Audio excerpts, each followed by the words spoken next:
Hello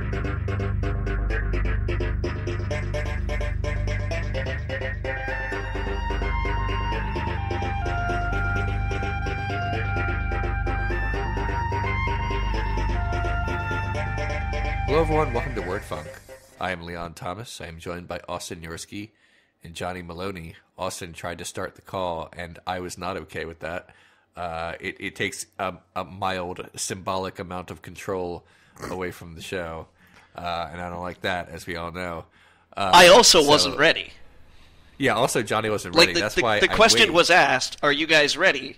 And I wasn't even at my computer, so I was like, obviously not ready. Somebody jumped the gun, Austin. So bad, Austin. So bad this week.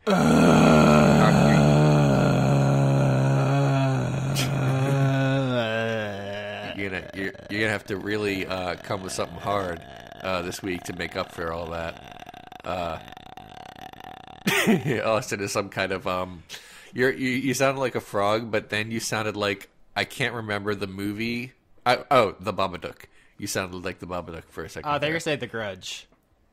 That's fine too, but like you went and that's the sound that the Babadook made. I'm pretty sure you sound like the lead character in All Dogs Go to Heaven, but I may be misremembering the movie. All right, so we're gonna do a podcast that sounds good. So you want to start over, maybe? No. Oh, okay.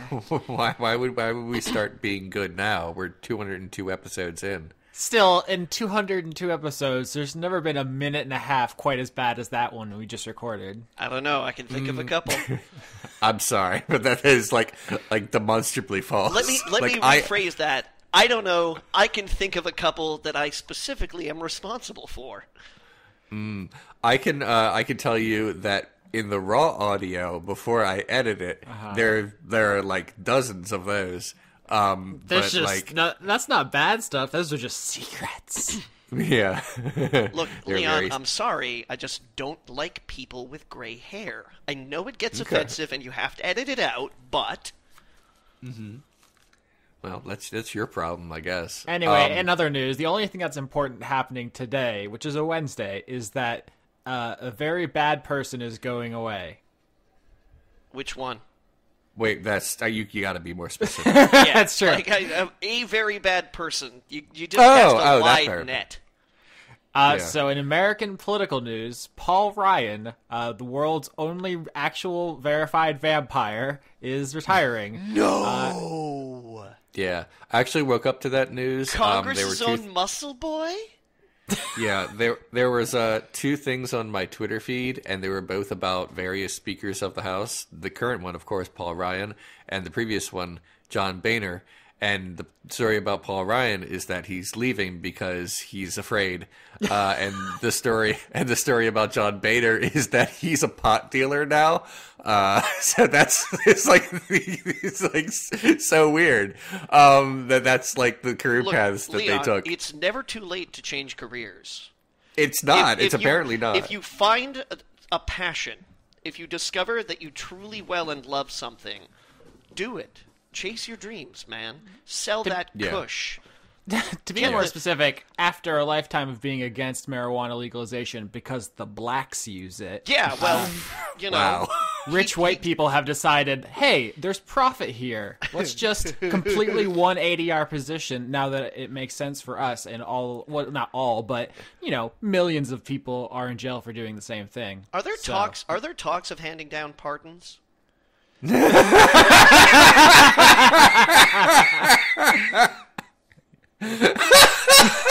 love you, Johnny. I gotta take that as a nope. I think on some very limited scales, there's some time served stuff happening in very, very specific places with less evil legislatures, but I don't think it's very widespread. Okay, all I'm saying here is that I'm willing to bet that the cannabis industry in the United States stands to be worth way more money than the prison industry. And from an economic point of view, don't think of it as letting criminal offenders back out onto the streets. Think of it as an influx of entrepreneurs. I don't think there's any lack of pot dealers though. Yes, but Leon, you will remember that the free market needs competition. Yeah, just a quick Google. It looks like in Colorado and California, there's a couple of movements to commute or dismiss some minor charges for some people. There's always going to be very strict policies about who gets it and when and how long they've been in jail and stuff. But it's a very, very... I just want to be clear because we're going to get at least one comment saying, you guys laugh, but there is this one. Yeah, there is like one or two. But no, on a widespread... America is a very large country, and there will be millions of people in jail for a thing that is going to make, a couple hundred white people millionaires. So I'm now curious about what may have happened at the end of Prohibition. In regards to jail sentences. Yeah. I should mention, in addition to a bunch of very, very rich white people getting in on this, there are small business owners who are getting in on the cannabis industry as well. I mentioned that I live not too far from a place that sells such things, and it's not like a big complex that is owned by millionaires. It's like, I mean, it's not like a shithole or anything, but it's a decent place that looks like a convenience store. So right. There's opportunities for the small business dealers as well. Luckily, here at the Spuckers family, we've been in the cannabis industry for at least 3 years. That means that when you see the Spuckers logo, it's a sign of quality. That dank kush will get you so high if it's got Spuckers, you won't even know what hit you. Okay. Oh. one of my friends who smokes pot now, not so much recreationally, but for like legitimate medical reasons, talks to me about pot quite a bit now. Like there's like a million different varieties, and she mentions it a lot. She's like, and today I got some, and this is the science behind it. And I'm like, that's interesting.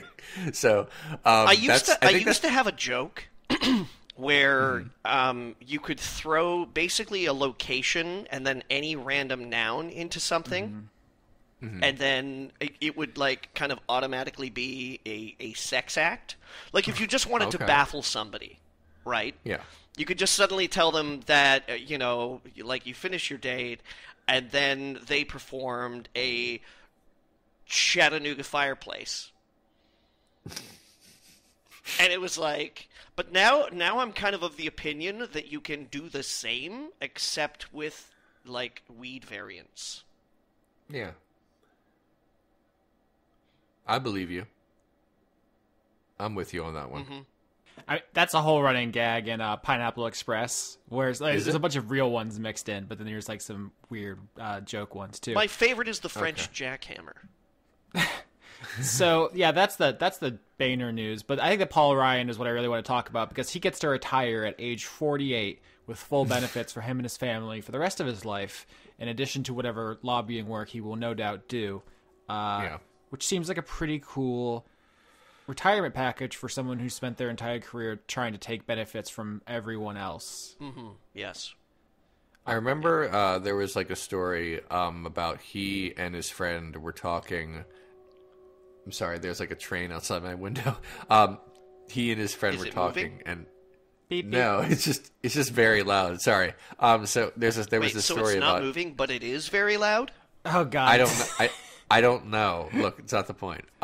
So anyway, there was a story about Paul Ryan and his friend talking about, someone says, Paul, ever since college, when we were doing beer kegs, we were thinking about doing this. And of course they were talking about like taking benefits away from people. So it's like young Paul Ryan's big dream was ruining the lives of other people while drunk, I guess. So good on you, dude. Like I said, chase your dreams. It's never too late for a career change. Yeah. I've seen now you can work for the NRA and work on bringing rights back to people. Yeah.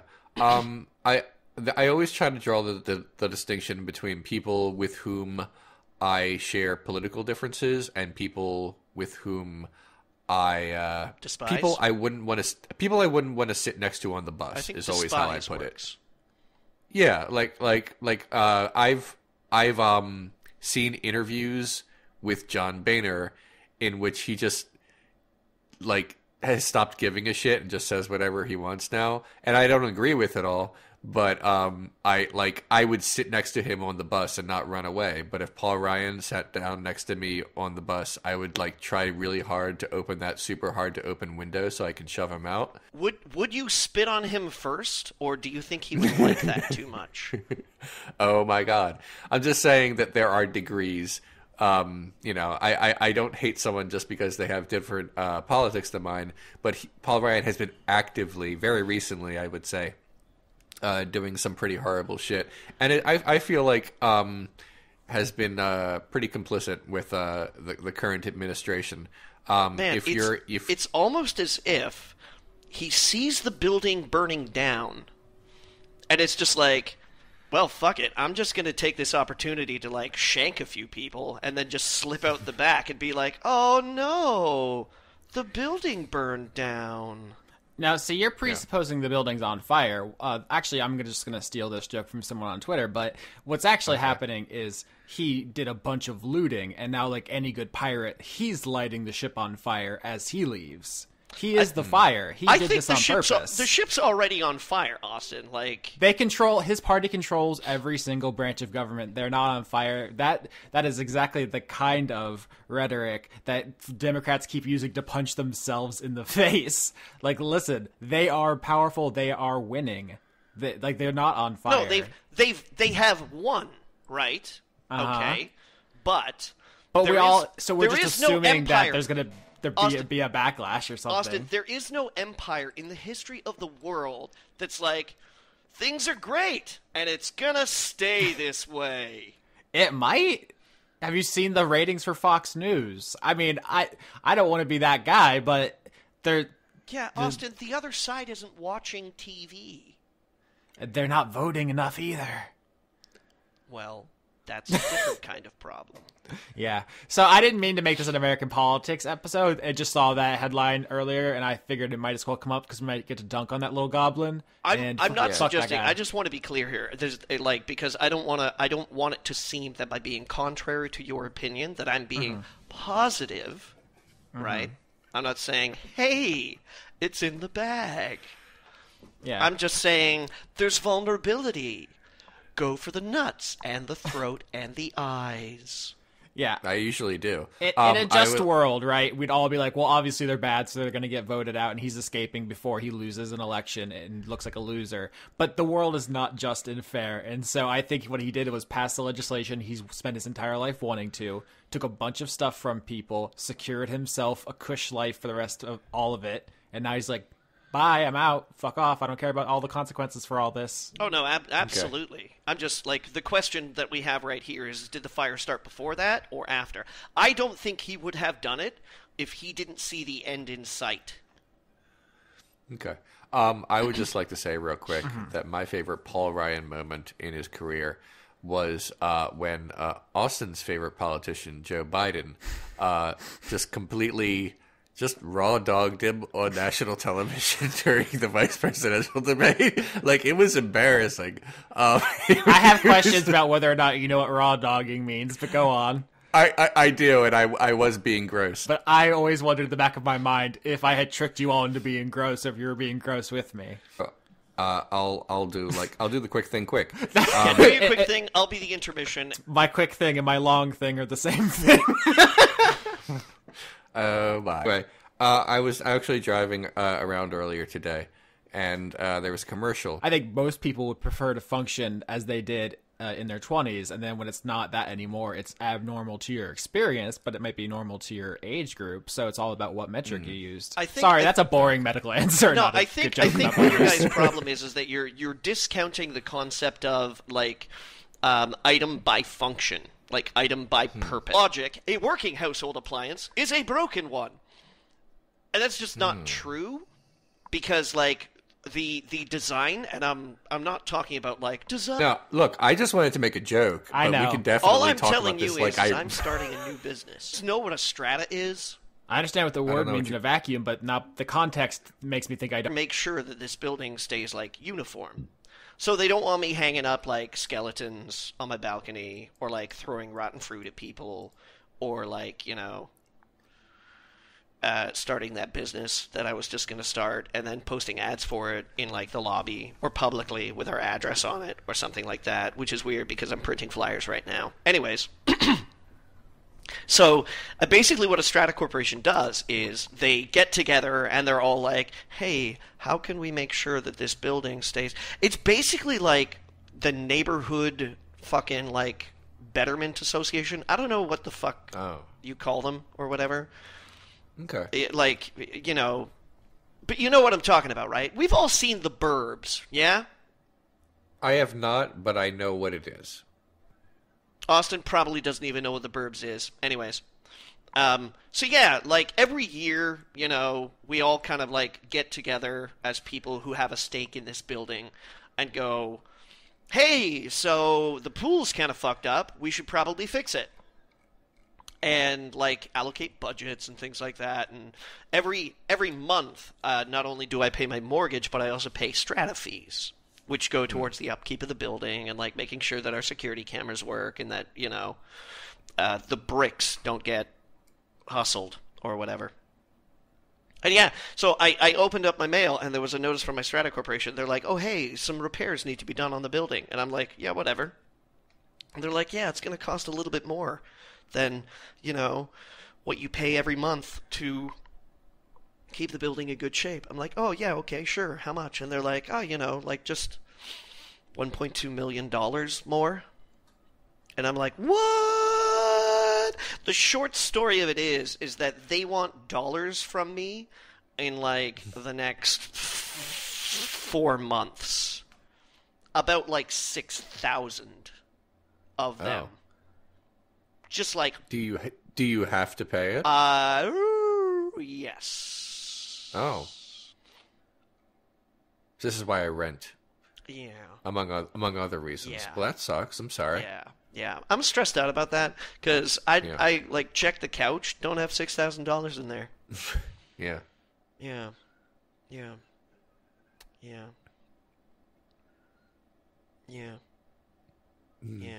I feel you. I had to pay a little over $4,000 in taxes like about a month ago, and it wasn't fun, but I knew it was coming. That's gross. See, the good news. The good news is that I have discovered that since I bought this place, right? Yeah. I have paid into my equity $8,000. Okay. So basically, if I had been renting, that would be $8,000. That would be like in the wind. Right. But now I have to take, like, 6 of those $8,000 and then, like, give it to somebody else because... And I don't even know why. They're just like, yeah, repairs. I'm like, what? Does the door need to be straightened? What did they actually give you an answer about what needs to be repaired? I don't understand. There's a general meeting at the end of this month. Yeah. On the 30th of April. So we get to go in and be like, $1.2 million is a lot of money. What's up with that, chief? So we'll see. It just, like, that's just, like, fresh news that's, like, bleeding right now as far as wounds go on me. My head is like, which is the noise I make when my head is bleeding. So I'm a little, I'm a little manic right now. And I'm stressed out, too, because tomorrow... I am going to see my doctor. I'm going to see my general practitioner to see what I can do about the level of my anxiety right now. So I, next week, might be medicated. It's, I don't know how to feel about that. I mean, it might be the best thing that's ever happened to me, you know.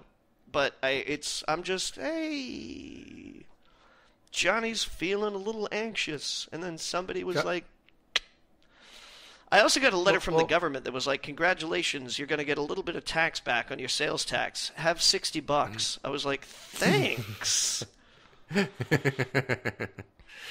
Oh, my. Johnny, can't you go to the meeting and rally everyone around and say, hey, let's not do this? Like, solidarity, man. I could. I could. Yeah. I don't know what needs repaired is the thing.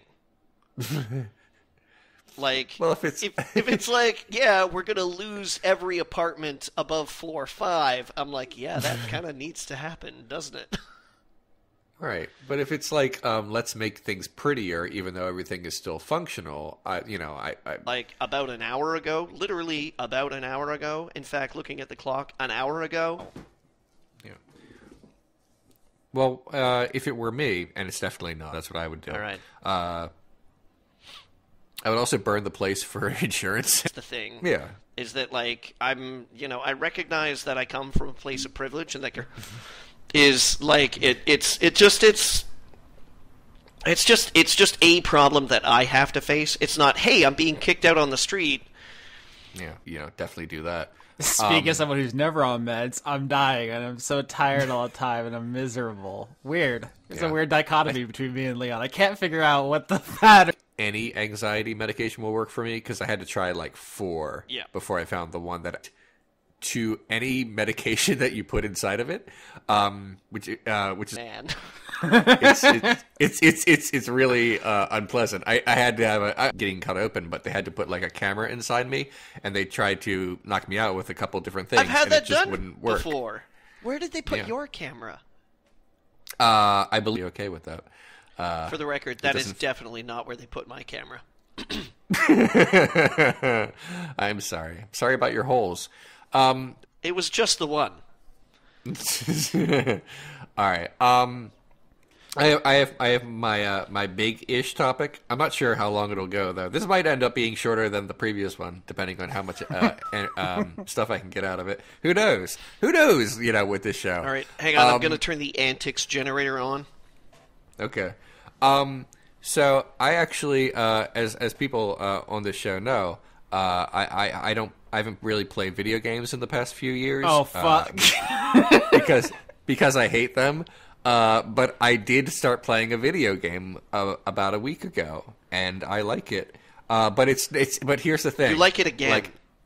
Yeah, I just like it again. Like once a year, I'll try a new video game, and then I'll like it for an hour, and then I'll hate it the next day, and then I go back to hating video games again. So it doesn't really count. But in this case, I just went and played a video game that I liked 22 years ago, I think it was. If I'm getting the math right, called Blood Omen: Legacy of Kain for the PlayStation 1. Yeah, it's here's the thing. I still love it a lot. It's easier now to notice its humongous flaws, but those flaws are like familiar in a way that don't bother me. And those flaws are collision detection, for one. It is very easy to not get hit by just moving slightly out of the way of things. I've been playing for a while, and I've beaten a lot of dungeons, and I have yet to die. It is not hard.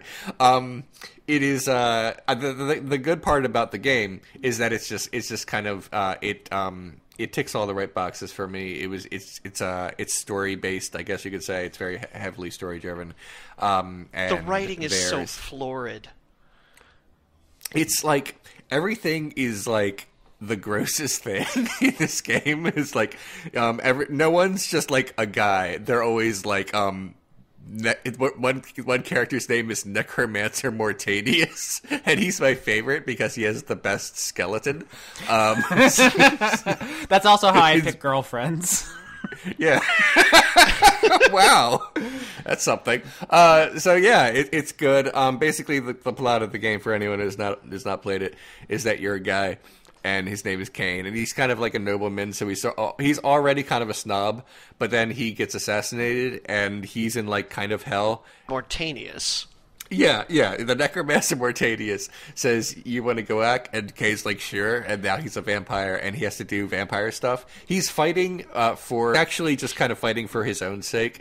It's just like those fates sort of, I don't know, it's fun. I love pressing the blood button, because when sun powers and it flies into your mouth, which was a great idea, by the way. Whoever thought of that, just like magic blood flies into the air, and it's very good. Yeah, I'm into it. The AI is terrible. It's just the fucking worst. Like, I can walk into a town and, like, just start, like, murdering people, and everyone else is still just kind of walking in place watching this happen. It's like, even for PlayStation 1, like, what? How is this even happening? But yeah, I'm into it. Every once in a while, a cutscene will happen, and even though that's, like, the standard operating procedure of today, it feels more like magic getting a PlayStation 1 cutscene. Those are always cool. So yeah, it's good, and I enjoy it. I'm enjoying playing it. I will probably actually get through to the end of the game based on how not hard this is. They're very long though. The Legacy of Kain games, I actually, to my shame, I don't think I finished it because back in the day it was my friend owned it, and I used to play it when I would go to their house, and it's like 1,000,000 hours long, and I just couldn't get through it because I could only be there for like an hour every 2 weeks or whatever. It's as I recall, it's not short. You're right. So there, I'll do that, and we'll see how that goes. Did you ever play the rest of the series, Leon?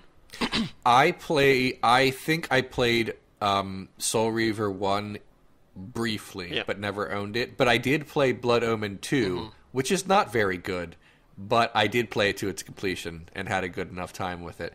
Maybe I'll like this enough to play more of them. But I don't want anyone in the comments to get excited about me playing video games again, because everyone knows how this goes.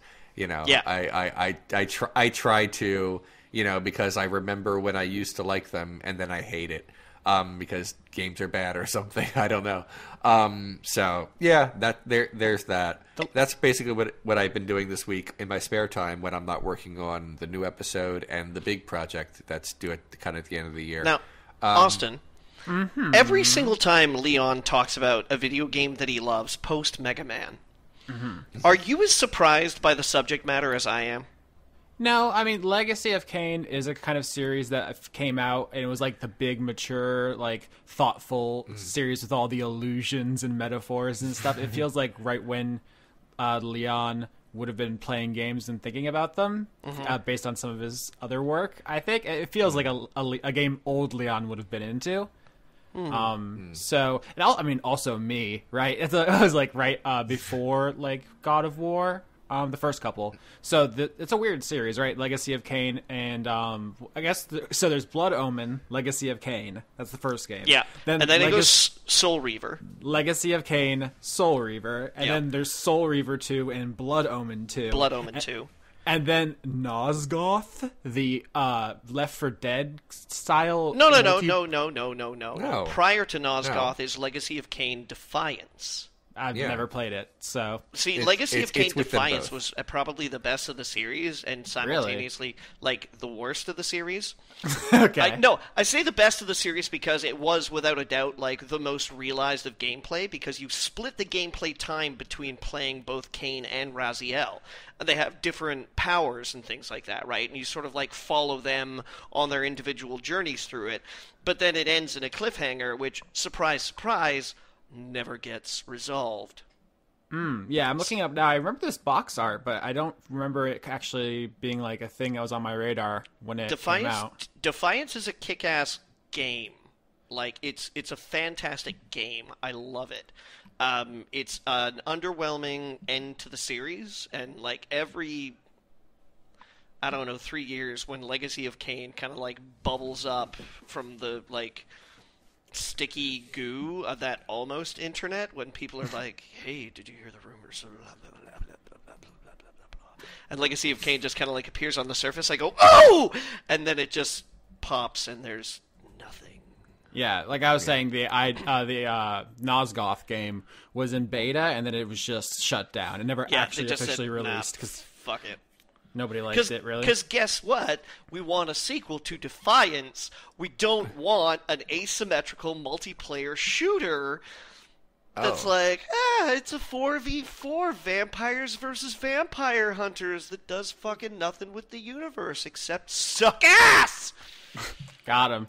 Also, when you first brought up Blood Omen, Leon, I was trying not to interrupt you, but I did want to just bring up real quick that was a Silicon Knights joint. You may remember from Too Human, a game which had to be destroyed, every copy, because they used basically technology they didn't have the rights to use. And then X-Men Destiny. Huh? They were not destroyed. Some still roam this wild land. Yeah, cursed objects. Yeah. Kane's going to look for them. I've watched people someone I don't watch a lot of Let's Players or anything for obvious reasons, but someone I know streams, and I go to their stream sometimes, and that person played Too Human. So a copy exists somewhere out there. Yeah, I mean there are multiple copies out there. Obviously, it's just that besides being an extremely bad game that was very hyped, it was just notable for that, and also X-Men Destiny, which was extremely bad, and extremely hyped. I think it was kind of foolish to be hyped for it, given their track record. But the thing about X-Men Destiny is, although I don't know if this was ever confirmed, I don't know if there's anybody in the lawsuits or anything, it's been strongly intimated that they embezzled a lot of money in the production of that game for other purposes because of the way it is, if you've seen it. And then they went on to do a Kickstarter to try to make a spiritual successor to Eternal Darkness, which failed. Yeah, isn't this Dennis Dyak's company? Yeah, who, if not a criminal, has at least cultivated a reputation for the appearance of impropriety, let's say. Yeah, he's notorious. Yeah, that's fair. He's infamous, notorious. I don't know if there's any. I'm trying not to be libelous. It's let's say there are implications, but that whole thing, there's a cloud over all of it. Although he's also a Slimer baiter, apparently. Do you want to explain? Glummer Blop. Yeah, he's a gooby goob. Oh, a bad man. I don't know that for sure, but I can figure out what Johnny is saying. Yeah, no, I get you. Yeah, I mean, there was during the Kickstarter stuff, it was found out somebody on that team had some kind of I don't want to say this be wrong, but I feel like there's some kind of child pornography accusations or arrests or something related to the company at the time. It's going to be there was some serious impropriety. Moral turpitude. I'm not going to Google that, but the point is never Google child porn. Yeah. I mean, actually, I had a professor who says they're a criminal law professor, and they're anytime I have to do any child pornography cases, it's just a nightmare because Florida's they're called sunshine laws, freedom of information, means everything you do on the internet can be requested and shown, and it's just even though he's totally doing actual legitimate work, his history looks terrifying. It's a very bad Google, but the point is. It would not surprise me if my recollection is true, because I think there's a pretty circular Venn diagram between Goomy Goobers and pedophiles and bad people. It's a pretty singular continuum. Okay. So this was the thing. It was. Also, Leon, weird timing. I think it was, what was it? What the fuck? There's an article I'm looking up. PC Gamer wrote an article in March, so last month, about returning to Legacy of Kain, Soul Reaver, and then in April, Kotaku wrote Soul Reaver's intro still holds up 20 years later. Why? What's happening? Is there some kind of brain bug? Everyone's being forced to replay these games? Leon made me reinstall it, okay? I confess. I don't even remember why I thought to play this game. Oh no! I just thought of what are PlayStation games that I liked, because that sounded like a time when I actually cared about video games.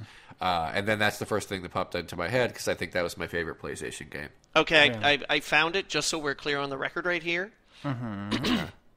Is that after the second attempt at kickstarting the Eternal Darkness sequel, Dyak's Precursor Games co-founder and fellow Silicon Knights alumni, Kenneth McCulloch, was arrested and jailed on child abuse image charges, and later also charged with sexual assault. Oh. Yeah, bad dudes. Just all bad dudes. So. Let's immediately change topics. Austin, what was your big thing that you wanted to talk about? Okay, so Normally, I would try to couch this and be like, I'm sorry if this is really narrow or if it bores Leon, but this week I'm making an exception. I'm treating myself because I'm very excited. Okay. I got into the closed beta for Magic the Gathering Arena. Okay. Which is the latest attempt by Wizards of the Coast to make their wildly popular game playable on a computing device, to which they have been largely unsuccessful over the last 25 years. When you say computing device, can we either narrow that down or hit me with a broad definition? Because that could mean phone, calculator, abacus. Magic the Gathering Arena is right now PC only, but they are exploring putting it on You're Macs. such an elitist. The problem with the game, historically, with the game Magic, is that it doesn't translate to digital very well. It's just by its nature. It's not like in some sense, yes, they've been fucking up other aspects, but it's just the game is not very translatable. It's just like the reason some sports translate better than others. So there have been previous attempts. There was the Duels series, which was on, I believe, PC and phones. That was okay. Most notable for having a really good tutorial, but not a lot after that. And there was Magic the Gathering Online, which has an incredibly huge library, like almost every card on it, but looks like it was made in the 80s. Like, it looks terrible. But very functional. Besides, there's a couple bugged cards, but you absolutely can play it, and people do play it for real. So that's kind of the two dichotomies. Do you want it to look decent but play bad, or play good and look awful? Arena tries to be good. That's the big innovation, the headline. Back to Magic the Gathering Arena, it tries to be good. So that's exciting. And I've gotten to the closed beta, and I've been playing it. And first of all, it does look very good. It doesn't look as good as Hearthstone because Blizzard has more money than God. But it definitely looks better than every other video game they've ever made combined, which you could argue is a low bar, but it looks good. It plays also very good. So the thing about Magic is that there are a lot of minutia that are hard to translate. Between in a given turn, right? It's my turn. So there's upkeep phase, draw phase, main phase, combat phase, main phase 2, and then end step. And between all of those, there's something called priority, where you basically ask the other player if they want to do something, and then you need their permission to move to the next phase. And anytime you want to play a card, your opponent gets priority, where they can do something. And then anytime an ability is activated and goes on what's called the stack, they get priority. It's a dream game for bureaucrats. It is. You can see why I'm attracted to it, because my other interests are biblical minutia and the legal system. It really is just Wait. Angels and also small print? I'm in. Mm-hmm. There's literally one of the main factions in the game is the Azoria Senate, which is literally Magic lawyers. It's a very me game. So one of the things Magic Arena does that's really smart is it automates a lot of that garbage. So if you don't have anything that could be done at a time, it doesn't ask. It just goes through it. And if your opponent doesn't, it doesn't ask them. It just goes through it. So there's a lot of things that normally would require extra button presses that it just zips past, which is good. And you can turn some of that stuff off if you want to do it manually, because there's at very high levels, there's mind games you want to play, right? Where you're that you want to make them think you have a response, but you actually don't, and you're bluffing, and you're going to make a bad attack on purpose, but they know that it's bad, so they're not going to take that bait, and it's all of that. So if you want to turn it off and play, but automated makes for good entry. Yes, absolutely. And that's what I really want to get to, is I think Magic the Gathering Arena is the best entry point for this. It doesn't have a tutorial right now, which is rough. But YouTube is super big now. You can find tutorials for it. It's also a closed beta, Austin. So that's true. Here's the thing. When I play Magic, I'm playing with 25 years of history, literally 20,000 cards. All of them have wild interactions with each other. I like that because I'm a psycho who likes all of that garbage. But if you're new to it, that's super intimidating. Magic the Gathering Arena right now only has 2 sets in it, or 2 blocks. Ixalan and Amonkhet, which is Mesoamerica and Egypt, basically. It's a very small card pool, which I think a lot of Magic fans think is what's disappointing about this game. They're like, oh, it doesn't have all this old weird stuff I like. It's very narrow. But if you're new to it, I think that's really exciting because it's like, oh, I only have to worry about like these few pieces. It's like, oh, that's the best card or whatever. And it, for me, who does like all that old stuff, I do appreciate it because it lets me see how dynamic each of these blocks is unto itself. Which is to say, I mean, you and I talked about this game before, and you said something along the lines of like, there's so many useless cards. Mm-hmm. Like, there's so many that are just not worth the ink and paper. And it's like, normally, yeah, you open a pack, it's like, oh, there's 3 cards in here I want, the rest are going in the garbage. But here in Magic Arena, that's all based on the whole like the history. Mm-hmm. You know, that's all based on like, I mean, you know, if you open your first pack of Magic cards, none of those cards are useless. Right. Yeah. It's all relative, right? Like something that looks bad is only bad maybe because you know there's a better one out there. Yeah. Or one that better suits your play style or something like that. Like once you have, you know, decks and decks and decks and decks of stuff, there are so many cards that are just like another one, but not as good, or like, you know, just they don't quite reach that style that you're looking for. That it's just like, well, what the fuck am I going to do with this? You know, like anybody who's collected any Magic cards for any amount of time will tell you, like, where they keep their wastes. Or you just have to go into a hobby store and look at the used Magic card pile. Yeah. And you'll find that, like, that one section where it's like, okay, another one. Wow, people don't want this card. Yeah, there's a term for that, which is bulk rares, where like even if it's a rare card, that they're just available in bulk for like 25 cents a piece because they're just for whatever reason they're not valuable within the context of whatever formats they're legal in. People don't want them because like the value of Magic cards is based around whether or not somebody can use it or not. Yeah. So all that is to say, when you open up a pack. In paper or whatever, there are a couple different ways to play with those cards. You can do what's called constructed, where you put them in a deck you've thought about ahead of time and you've kind of tuned. And there's limited, where you're just playing with, like, I open X packs, you open the same amount, and then we play with those. Arena is much more like limited because it has such a small card pool, which I think is really fresh to me as someone who really only plays constructed Commander, because it's like, I've never played with any of these jank-ass commons before. Like, I've got really into this Merfolk deck that's on there, and it's like, I never in 1,000 years would have played with this, because I know, compared to, you know, 17,000 other cards, they're not good. But within this one environment, they're super interesting, and it, like, lets me... It feels like I'm playing a different game, basically.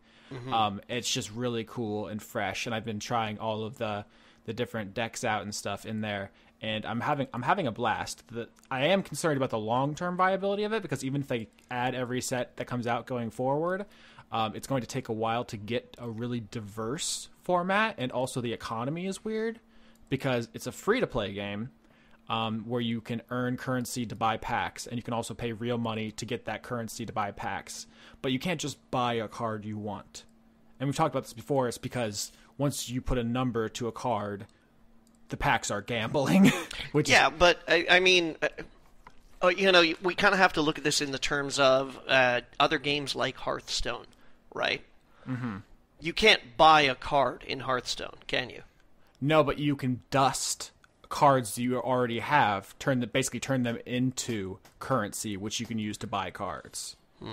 And Magic the Gathering Arena does not have a dusting system. Instead, it has something called a wild card system, where in packs you can get, say, like an uncommon wild card, or a rare wild card, or a mythic wild card, which can be traded for anything of that rarity. Right. So that does give you some direction. So if you open like 50 packs and you just fucking didn't get what you wanted, then if you have enough wild cards, you can trade them in. That's kind of clever. It's okay, and I think it will work if you get them often enough that there's a gradual grind. It's something that needs to be tweaked. Also, if there's enough, like, if they get enough of the sets in there too. Yeah, my understanding is they're only going to add going forward. They're not going to go back for a number of reasons. One is because they want to sell packs, right? And they only make money off of new sets. They don't make anything off the secondhand market. And two is because they're designing cards that work well within the rule set to release later. And old cards were made without that thinking. So some are like too complicated, or they have like text that doesn't really mesh well. Like they're always updating their templating and stuff like that. But that actually is a disappointment to a lot of people. I know a lot of people whose joy in the game is finding weird combos. Those kind of players are actually called Johnnies. That's the term. We've talked about this. Yeah, but so Johnnies are going to be super disappointed in Arena because it's like, if the thing you want to do isn't in Ixalan or Amonkhet, fuck you. And that sucks. But if you want to just get in there and explore some stuff, and going forward kind of play like, I don't know, 5 games a day to earn that currency and or those, daily rewards to crack packs.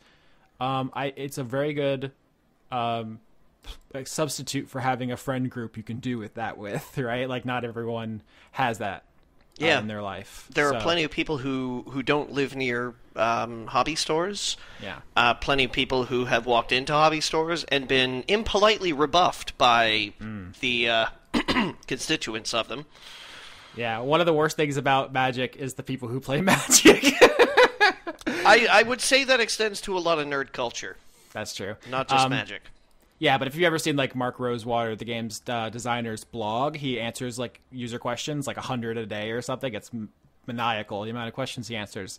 And like a bunch of them are nice, but also like a half are just evil, vile shit that I would have deleted my blog years ago if I were him, and he has the patience of a saint, and it definitely paints a better picture of the organization than it does of their consumers to read all that stuff. Did I ever tell you guys the story about the painting workshop that was supposed to happen at a hobby store when I was still working at the tabletop store? No, it doesn't sound familiar. All right, so this is like... A lot of people will know Warhammer from like the video games, like the Total War Warhammer series, and like Space Marine 40K or Vermintide is making a lot of good business these days. But it got its start as a tabletop strategy game where like units can move so many inches, and then you like, get them to shoot or do melee battle, and you roll dice. It's very D&D-esque, in a certain way. But like one of the things about it that people love is you have to buy models to play it. So you buy models, you assemble them, and people love to paint them. And there is a huge, huge fan base of like professional painters who will like sell models or do commission work and things like that. When I was working at the tabletop store, a brand new hobby store that opened up like 30 kilometers, you go ahead and do the conversion. I don't care to. Like 30 kilometers away from where we were, opened up, focusing like pretty much solely on tabletop stuff. And as one of their big like, hey, we're opening things, and stores are really important for this because they have table space for these, right? Like you need terrain and like room to like move your units and things like that. Like it's a very space consumptive? Is that a word? I don't know. You can just say consume. Yeah, it's a space-consuming hobby. Thank you, Leon. Yeah. So one of the things they did for like, hey, we're open, was they got one of the country's leading miniature painting assembly experts. Like this guy assembled and painted miniatures before the painting workshop, went to their store, or like,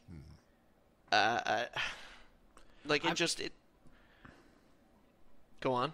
I was just say soccer riots are like the only other like fandom thing I could think of where people actually take shit into their own hands to like a dangerous kind of level.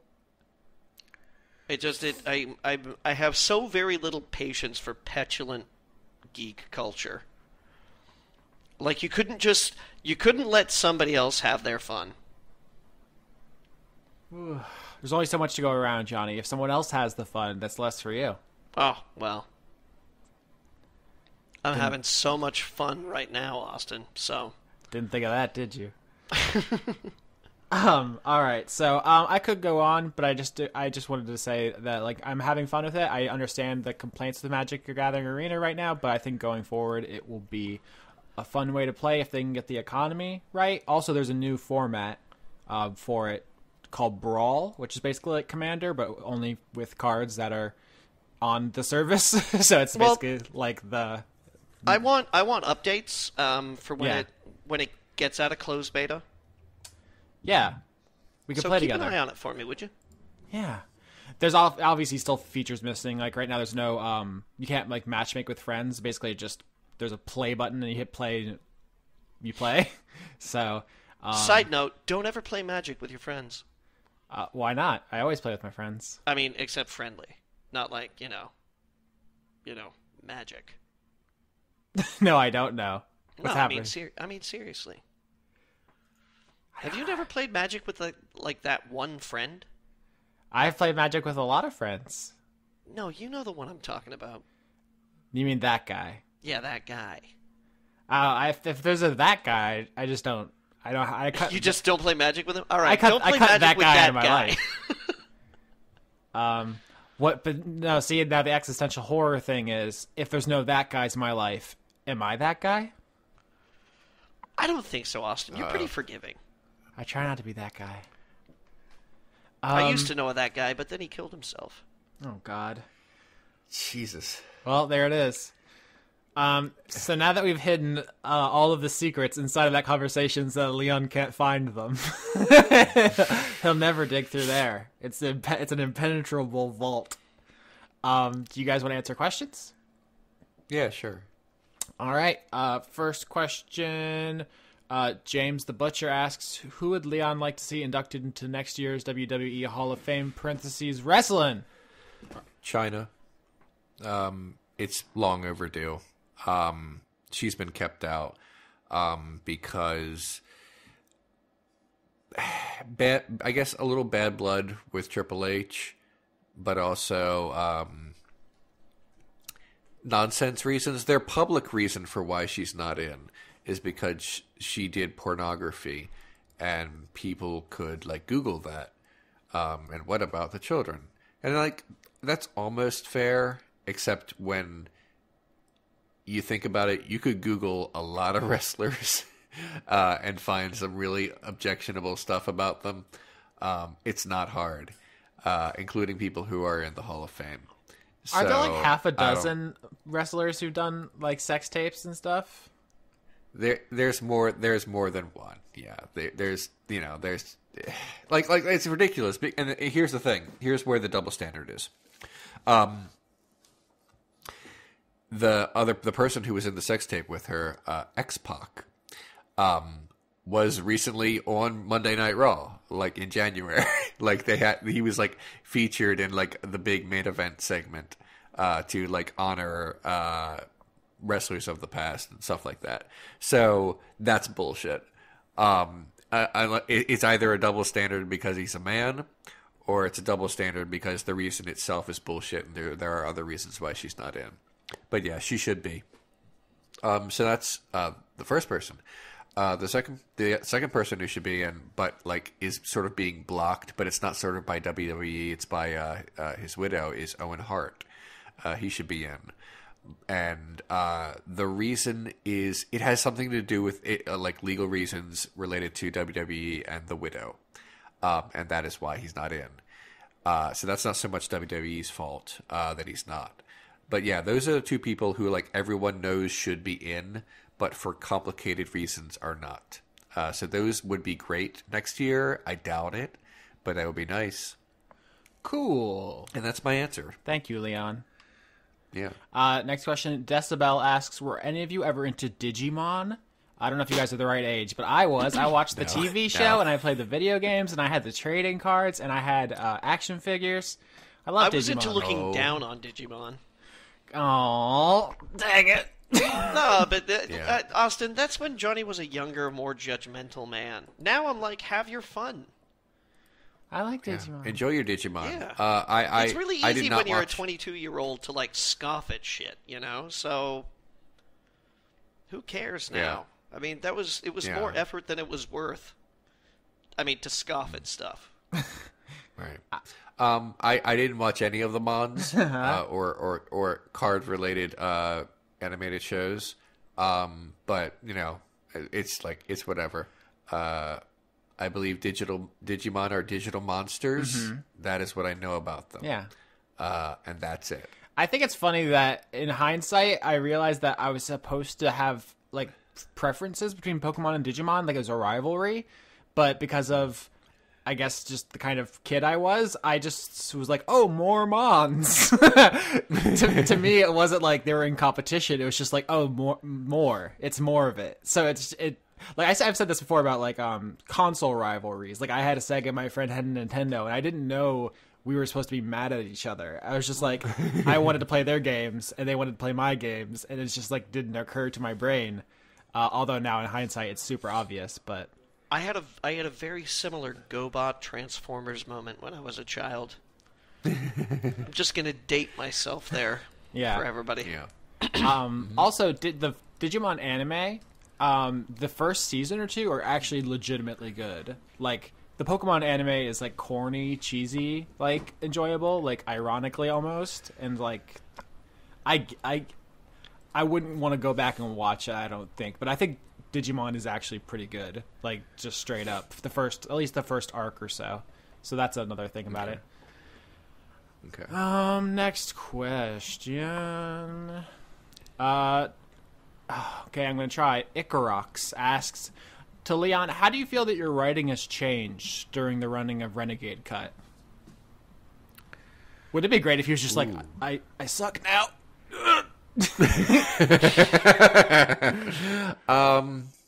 Gosh.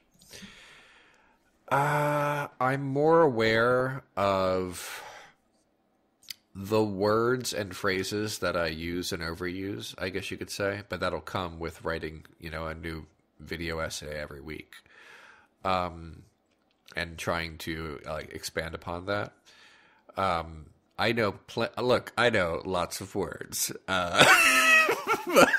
but like sometimes I, without realizing it, am just writing the way I talk, and I talk the way I talk, and But how many editing passes do you use on your scripts, Leon?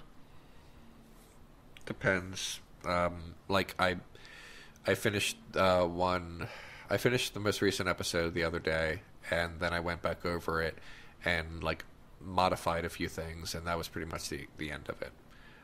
Most of the work is not the writing; it's the research. But in terms of how my writing has changed, just purely based on the writing, the things that have changed most about the show are, I guess, the amount of effort that goes into each episode. It just keeps getting bigger and bigger. Not the episodes, but the effort. The writing, I'm not sure. I guess I try to avoid logical fallacies now that I know like the names for a lot of them. I guess you could say. I'm not sure. Like stylistically, though, it's significantly different. Though,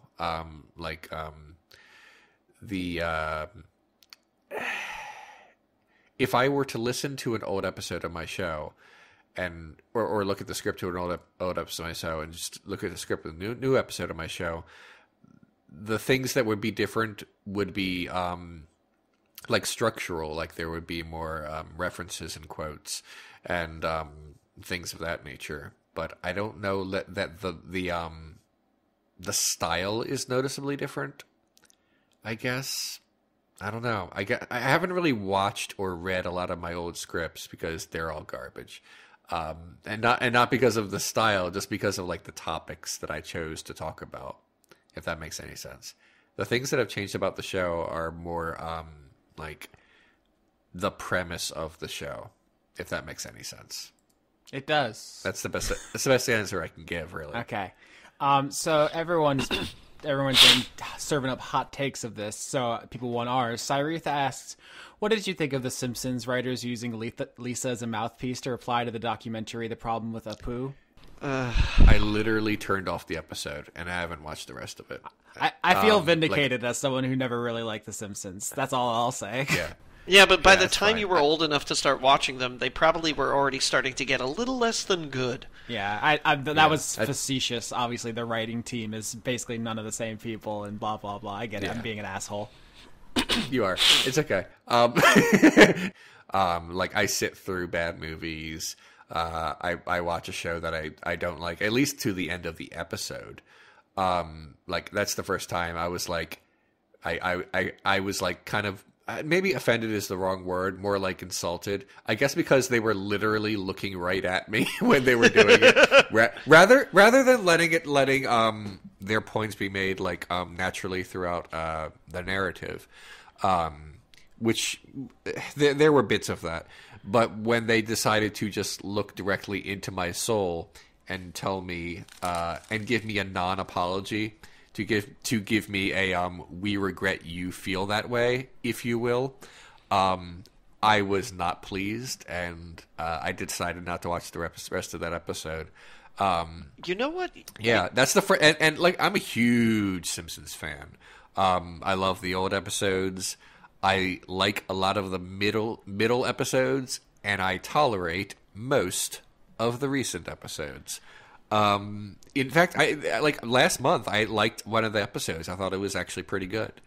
But it is, The Simpsons is basically the Simpsons used to satirize the establishment, and now The Simpsons is the establishment. I'm sorry if that sounds kind of like skeleton meme-y about that. Like, you're the establishment, but it's like, you're not taking on anything, you're just being shitty. And that's not the first time they've done a lot of PC culture blah stuff. That's happened a few times in the past couple seasons. But Leon, it was such a cutting edge episode because they were talking about Minecraft. That was another thing. I mean, that was just like ridiculous. The episode started with Bart playing a not Minecraft, but basically Minecraft thing. And I was like, wait a minute, is this a repeat from 3 years ago or something, or more? That's dumb. But no, in all seriousness, like, the writers are not the writers from before, and that's the nature of the beast. I was going to say this. Do you know what the whole like non-apology smacked to of me? What is that? It smelled like it sounded like a room full of writers who had built themselves up as fans over the year, and then as fans felt like they rabidly needed to defend anything that the object of their worship had ever done. Yeah. Where it was like, oh gee, this happened like years ago. Why you still mad, bro? The Simpsons are great. Yeah. And here's the thing about that that thing that Lisa said, or the things that the writers made Lisa said, I should say. But it's not just that it was a non-apology. It was a lie. They said like something that was made years ago and was applauded and inoffensive, and it's like, no, that's not true. That's not true. I don't know how much it was applauded. It wasn't inoffensive then to the people you were mocking. Okay, so let's get that straight. Values so that's change. It's dishonest to say that. Anyway, so yeah. Listen, you let us get away with this before. That is one way to put it. And I'm so sick of like the defenses of this stuff. Like, everyone in The Simpsons is someone you make fun of. Yeah, but it's different. The way people like everyone says, oh, but everyone's like a cartoonish stereotype. Here's the thing. Here's the difference between the jokes about Mr. Burns and the jokes about Apu. The joke about Mr. Burns is that he is out of touch, and that is something that is bad, and therefore we can make fun of that. The joke about Apu is that he's foreign. That's it. That's the whole joke. line of that excuse is just pernicious in general. Like might seem like a weird connection, but with the whole Facebook data stuff going on, I see a lot of people saying like, "Well, they've been taking our data the whole time. Who cares now?" It's like just because something is bad and it was bad doesn't mean it's not bad. What are you talking? It's just a garbage train of thought. Like, have courage. Be against bad things. Yeah. So those are my feelings from a diehard Simpsons fan. Like it's my show. I still watch it every week. Yeah, me too. Here's the thing. Like I will sit here and say I'm a Simpsons fan while still criticizing it. Because it's obviously what? Leon, you can't criticize things you love. Oh my! But yeah, that's how I feel. Me and my last partner, we never had fights, and we certainly didn't split up a year ago. Jesus! Oh my! Okay, so those are, I guess, our feelings about Simpsons. Unless Austin, you have like something to say about the show that you don't like. No, it's not that I don't like it. I've only seen a couple episodes, and they were fine. Leon voice, it's fine. That's all right. Next question. It's your boy Rick, Gray Rick, on Twitter asks, can we all just talk about how great Johnny Gargano is? Parentheses, wrestler! First of all, it's Gargano, but that's okay. You didn't know. Got me. Johnny Gargano is also called Johnny Wrestling. That's like his nickname. Damn, someone else should have thought of that first. He really locked that one up, huh? I feel like I got scooped. Yeah. Johnny Gargano is like he's an excellent, like, he's a great athlete, and he puts on very entertaining and exciting performances in the ring, but he's also just really likable, and that makes him a great babyface. He's just been in, like, well, so far this year, like, two of like the best matches of the year in any promotion all over the world. He's very, very good. There's nothing left for him to do in NXT, which is WWE's sort of like developmental territory. Like, there's nothing left to teach this guy. He's the best. Let's, before the end of the year, he should be on Raw or SmackDown. My only problem with that is that's always a crapshoot, because sometimes they take like the best guys from developmental and they just kind of screw it up. But he can't be there forever. So what is left to teach this guy? He's like one of the very, very best. But yeah, I love Johnny Gargano. He's great. He's wonderful. Cool. Next question. Fuck, this is a good name. Omega Lesbian, all caps, asks, do you find... I know an Omega who is a lesbian, but that's not her username. So it's a different Omega who is a lesbian. They're very powerful. Are we going to have a fight to the death? I feel like they should just get along, but okay. Just a lot of very powerful vibes. I just want a little bit of trauma. Question is, do you find rewatching movies multiple times reduces your enjoyment of them, or that moments that used to give you emotions no longer do?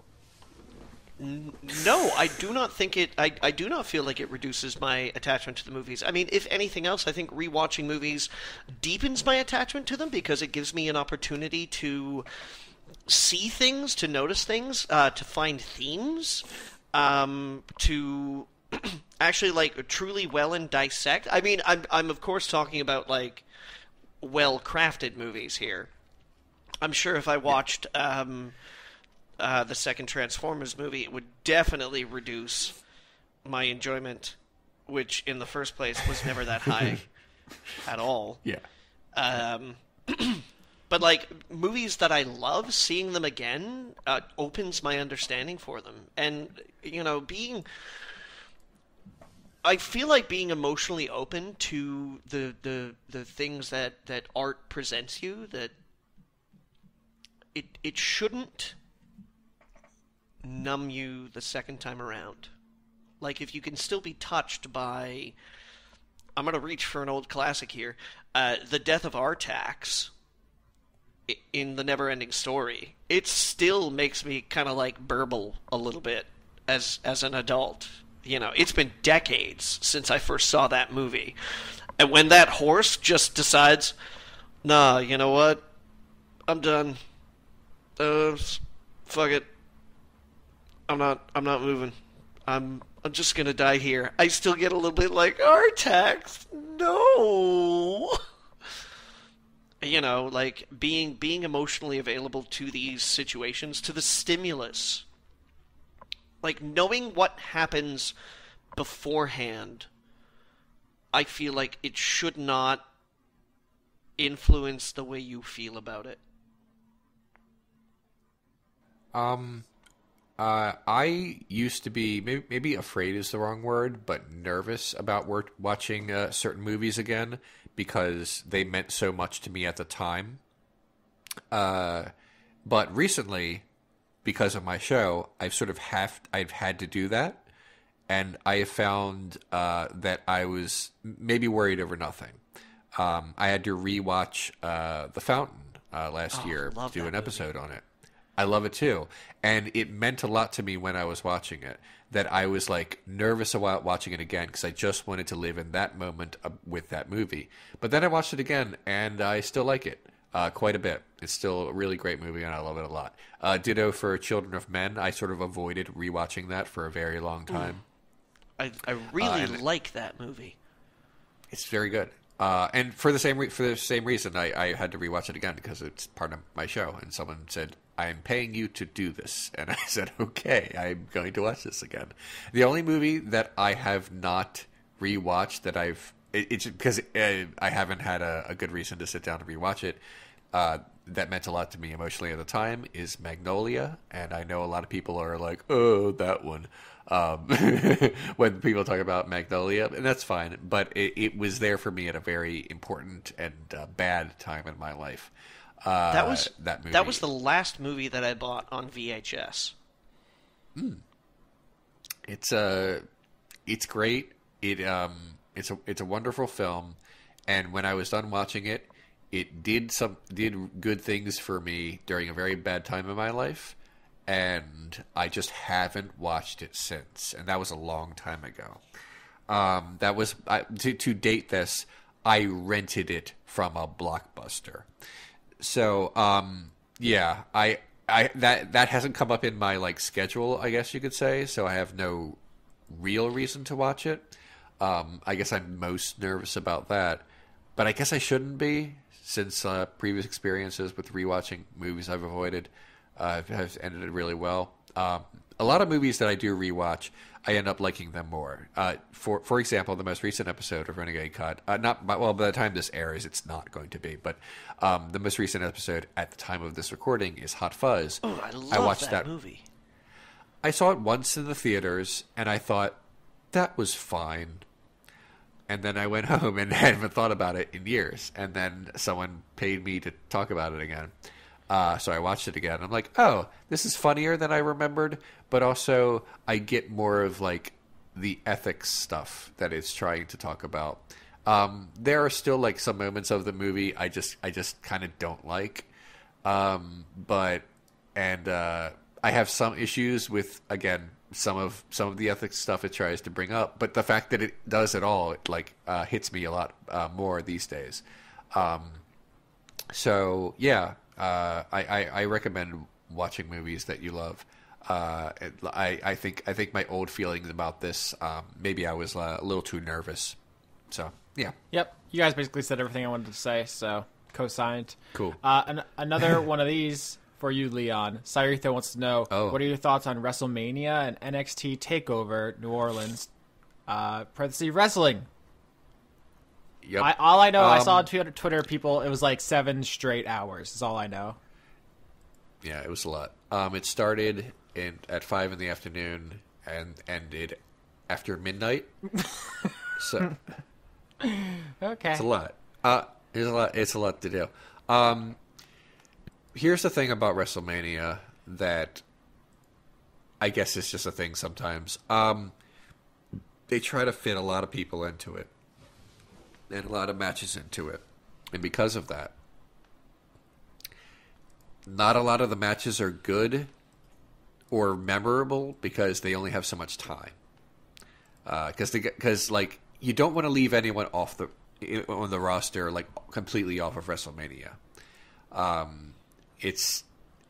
everyone's waiting for that that WrestleMania paycheck. So everyone gets to be on the show in one capacity or another. And I guess because of that, it's crammed. And like the two best matches of the night ran like 13 and 15 minutes. They were the SmackDown Women's Championship match and the Intercontinental Triple Threat match. And most of the other ones, like they got a few minutes. Like 2 matches went over 20 minutes. That's like if you're gonna have like a big classic match that people remember, there's this kind of this feeling like it should almost certainly last at least 20 minutes, but probably longer than that. It's like the difference between a feature film and what you can do in a short film, I guess you could say. And they just, I don't know. The match everyone was looking forward to the most, AJ Styles versus Shinsuke Nakamura, disappointed.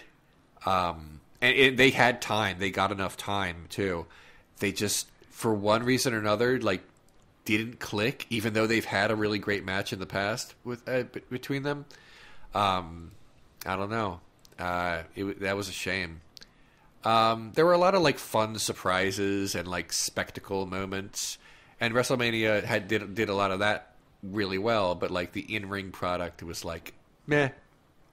NXT TakeOver was the thing the night before. That was the Gargano versus Ciampa match, which they've been like hyping for a year. It's been like a really slow build towards it. It's been very, very good. And they also had a really great ladder match. So those are probably the two best matches of the 48 hours of WWE doing stuff. And they weren't even on WrestleMania. So, yeah, that's it. It was still a lot of fun to watch. I watched it with a couple of my friends. And, we were, like, being very catty during it and riffing on some of the stuff. And that's always fun. Because everyone has, like, a new outfit for WrestleMania.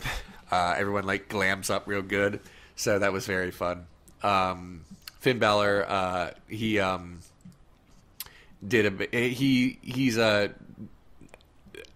how do I put this? He's a straight gay icon. He's one of those guys that like the Babadook. What? I said like the Babadook.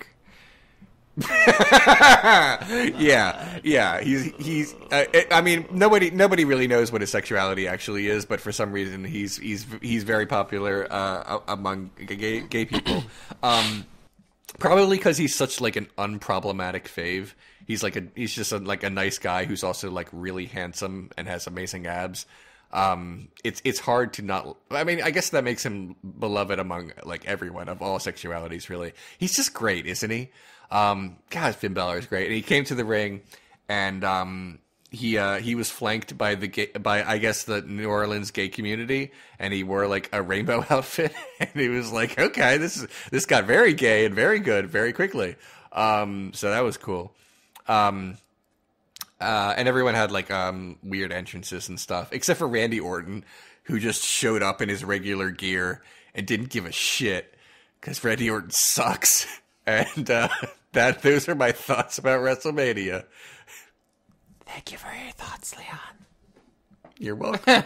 we probably have time for one more, I guess. We could do let's see. A quick one. Molly McDade asks if we have any book recommendations. Do you guys have any just floating around in your noggins?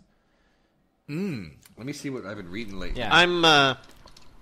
I've currently started. I started reading Ian M. Banks's. I should be clear. There's one Ian Banks. One Ian Banks. Ian Banks, Scottish author. My tongue's not working right.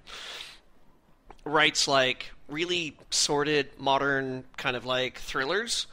Ian M. Banks, same guy, uses the M to mean I'm going to write some science fiction right now. I've talked about this. I've been reading through what they call the culture novels. The first one is called... oh, God, what's it called? consider Phlebas. Consider Phlebas. And Phlebas is spelled Phlebas. Consider Phlebas. It's some of the most inventive science fiction I've ever read. His second book, The Player of Games, is... I'm making, like, punchy motions for some reasons. If you like sci-fi, yeah. That's that. If you don't like sci-fi, then I'm going to say read the Discworld books. Because they're hilarious. Okay. Recent books, like cover to cover that I've actually read, a lot of my reading is like fragmented, I guess you could say, because a lot of it's just research. But like cover to cover stuff I've read, I read A Colony and a Nation recently by Chris Hayes. I read Fire and Fury by Michael Wolff. I am reading a big sort of like omnibus Star Trek thing called Twist of Faith, which is really just like the first 4 or 5 DS9 relaunch novels. A few of them I've already read, but I'm like starting where I left off many years ago. I started reading Mostly Harmless by Douglas Adams, the 5th of the Hitchhiker books that he wrote anyway. I'm not into it, so I just kind of stopped. Oh well, that's disappointing after all this time. And the rest is mostly like excerpts of things. Like it's hard for me to say like, oh, and I also recommend reading like centuries-old texts by St. Thomas Aquinas, because that will help you understand my new episode and stuff like that. I don't recommend that. Just watch my show. But those are the books I've read like recently, or at least I read cover to cover, or were reading for fun, I guess you could say. The other, research stuff is just stuff you'll find in my bibliography. And that's it. Recently, I've been reading Erwin Chemerinsky's Constitutional Law, 5th edition. Salzburg and Capra's American Criminal Procedure, Investigative Cases and Commentary, 10th edition, and 2017 supplement. And various other... The joke was that it's legal stuff. Yeah. Thank you. No, I got it. You read anything by H.L.A. Hart in your law classes? That sounds familiar. I feel like I've seen that name, but I could be bullshitting. Let me check. It's fine if you haven't. I just know that he is someone who people have to read in law school, but he is also he brushes up against my world as well, because the concept of law influences ethics philosophy as well. So, yeah. I'm looking at a list of his stuff. I don't think I've read any of these books, but I think there's something they talk about them in other books. Oh, okay. So it's like, as he said in blank, it's that kind of stuff. Yeah. Okay. Yeah. Okie dokie. Yep. I think we're out of time. We did it. We got another one recorded against all odds. Yeah, I guess so. Anything you guys want to say before we go? Fuck Paul Ryan. I was just going to say that by next week, gentlemen, I expect to finish The Witcher 3 and all its DLC. Oh. How many hours total? All of them, Austin. Right now, 206 hours and 31 minutes. Video games are cool. Are they? I don't know about cool, but they sure are a thing. That's what I've learned. And I'm with Austin. Sure. Fuck Paul Ryan.